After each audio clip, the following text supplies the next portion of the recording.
Welcome to Saturday Night at the Movies. I'm your host, Glenn Holland.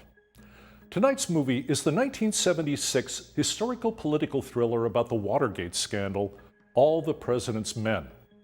Alan J. Pakula directed from a screenplay William Goldman adapted from the book by Bob Woodward and Carl Bernstein. All the President's Men stars Robert Redford and Dustin Hoffman as Woodward and Bernstein, with Jason Robards, Martin Balsam, Jack Warden, Hal Holbrook, and Jane Alexander in supporting roles.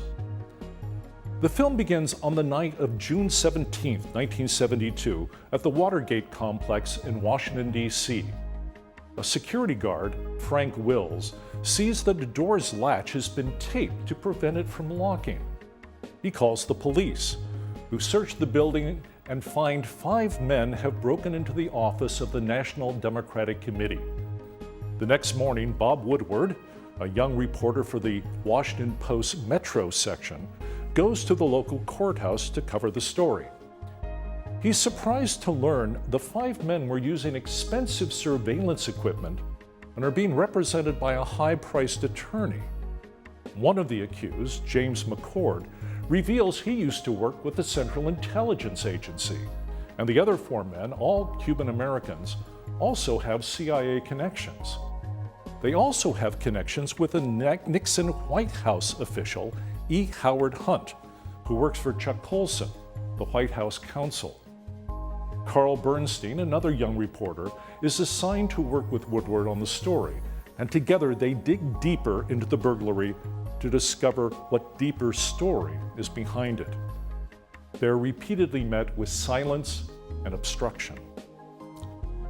Ben Bradley, the Post's executive editor, is not convinced there's anything to the Watergate story and insists the 2 reporters find reliable sources to substantiate their findings.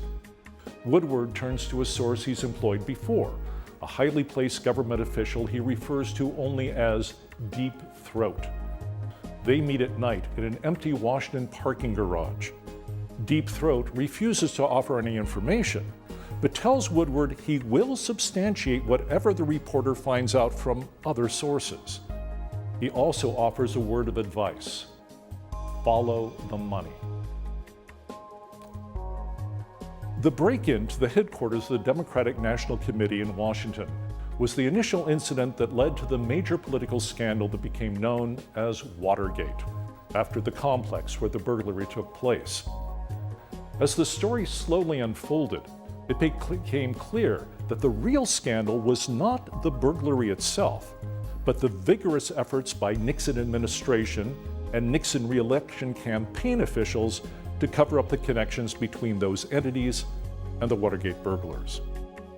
All the President's Men portrays the beginning of the efforts by Woodward and Bernstein to uncover who and what was really behind the Watergate break-in.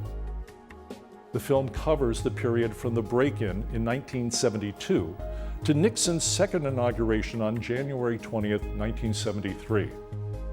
After that, Woodward and Bernstein, and later other reporters at other newspapers, worked to uncover the full extent of the involvement in the scandal by officials in the Nixon administration, and ultimately, President Nixon himself. In the wake of revelations connecting the Watergate burglary and the Committee to Re-elect the President, also known as CREEP, Congress became involved. Hearings by the House Judiciary Committee and the Senate Watergate Committee led to the discovery that there was a secret audio taping system in the White House. When the Supreme Court ruled that the White House had to surrender those tapes to government officials, they revealed that President Nixon had conspired with other top administration officials to cover up the connections between CREEP, the White House, and the 5 Watergate burglars. Prominent Nixon administration officials, including former Attorney General John Mitchell, went to prison. When the House of Representatives instituted impeachment proceedings against President Nixon, he was advised by Republican leaders that he faced a likely conviction in the Senate. Richard Nixon instead resigned from office on August 9, 1974. The Watergate scandal produced staggering headlines and electrifying televised hearings. but more than 4 years of political drama began with what Nixon's press secretary Ron Ziegler called a third-rate burglary attempt, and the determination of 2 Washington Post reporters to uncover the truth. Robert Redford became interested in the Watergate story as early as mid-1972 as a result of reading Bob Woodward and Carl Bernstein's articles in the Washington Post. He bought the film rights to their book, All the President's Men, for $450,000 in 1974. Later that year, he hired William Goldman to turn the book into a screenplay. Goldman had previously written Butch Cassidy and the Sundance Kid, released in 1969, The Hot Rock, released in 1972, and The Great Waldo Pepper, released in 1975, all movies starring Robert Redford. Goldman said Bob Woodward was very helpful to him, but that Carl Bernstein was not.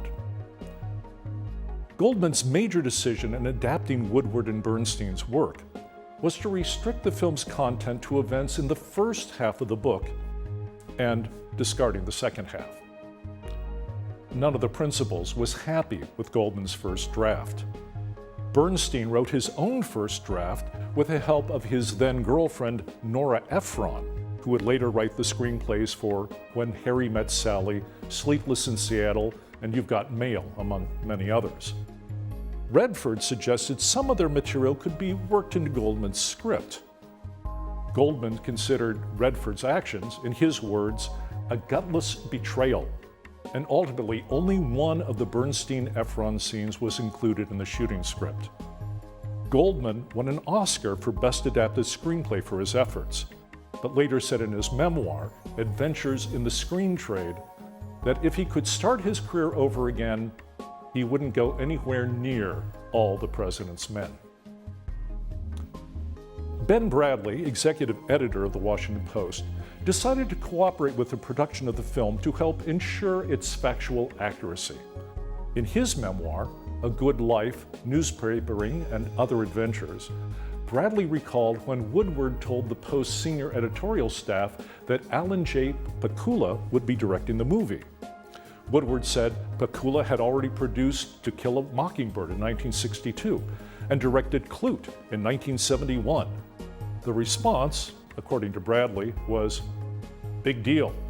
How does that help him do Dick Nixon and the Boy Journalists?"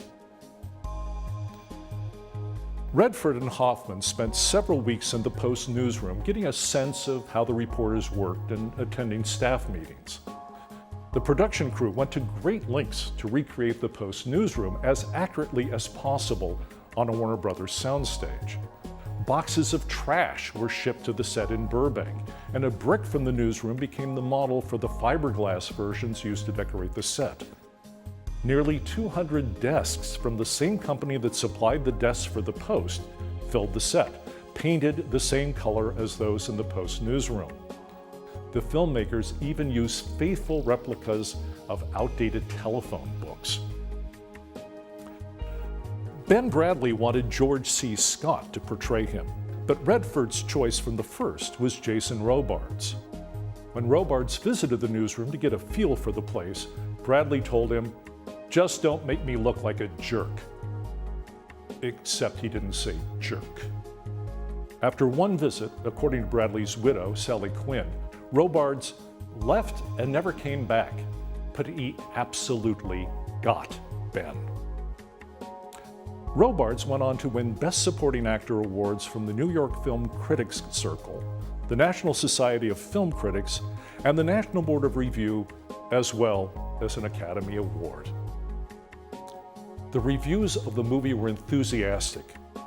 Vincent Canby wrote in the New York Times, "Newspapers and newspapermen have long been favorite subjects for movie makers, yet not until All the President's Men has any film come remotely close to being an accurate picture of American journalism at its best." Roger Ebert agreed in the Chicago Sun-Times.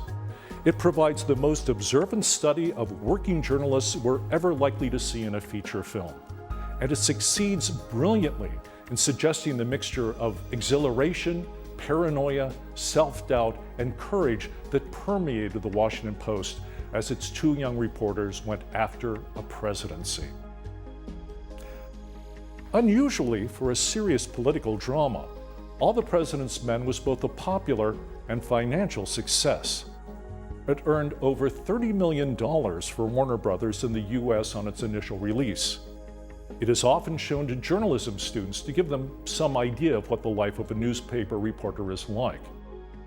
Mike Canning, author of Hollywood on the Potomac, How the Movies View Washington, D.C., summed up the popular assessment of the movie in a retrospective review.